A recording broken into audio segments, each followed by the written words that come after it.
Let me say this right out of the gate. If you think coming back to the Catholic Church is about reclaiming something comforting, familiar, or nostalgic, you are not ready for what reversion actually is, because reversion is not about going back to who you were. It's about becoming someone new. A lot of people come back to the church because they miss the rhythm, the beauty, the incense, the structure, the feeling of home. And listen, I get that. I really do. But here's the part that no one prepares you for.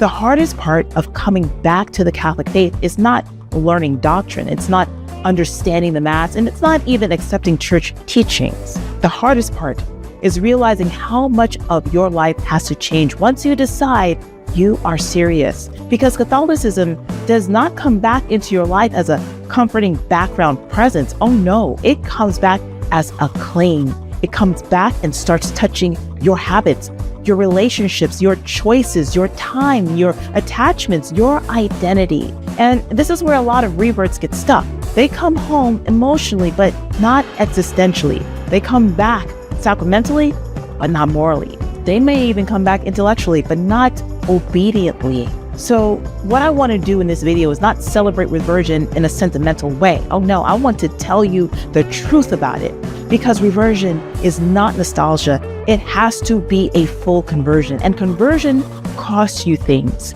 Now, if you're a cradle Catholic coming back to the faith and you want to stop hovering at the edges and actually live this seriously, there are things you're going to have to stop doing. Not eventually and not hypothetically, not once you feel ready. No, actually, really right now. And be mindful, this is not about shame or perfection.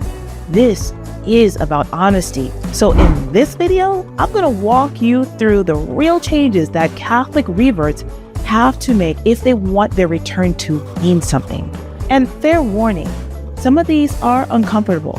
Some of these will hit close to home. And some of these might be the exact reason you left in the first place.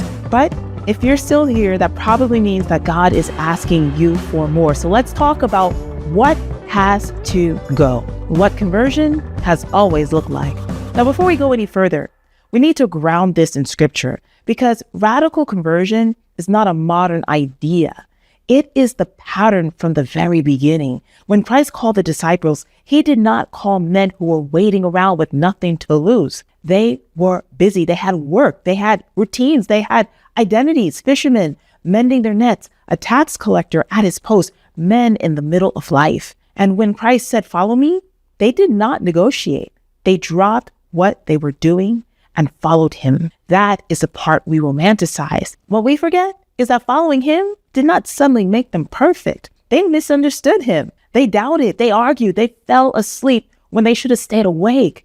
They ran when they should have stayed, and still they stayed. Even when they didn't fully understand, even when belief was hard, and even when it cost them everything. And then there's Paul, a man who was convinced he was righteous, convinced he was defending God, convinced he was doing the right thing while persecuting Christians, until he encountered Christ.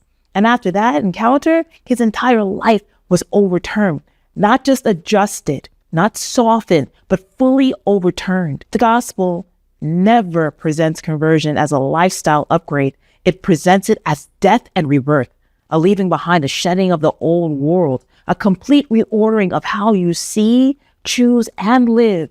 That is the example that we are given, not perfection, but perseverance, not even comfort, but instead fidelity. And that is what reversion actually asks of us, not to just come back to a faith we once knew, but allowing Christ to turn our entire life upside down, a full conversion of the heart, a willingness to see differently, to choose differently, to live differently. That is what coming back really means. Stop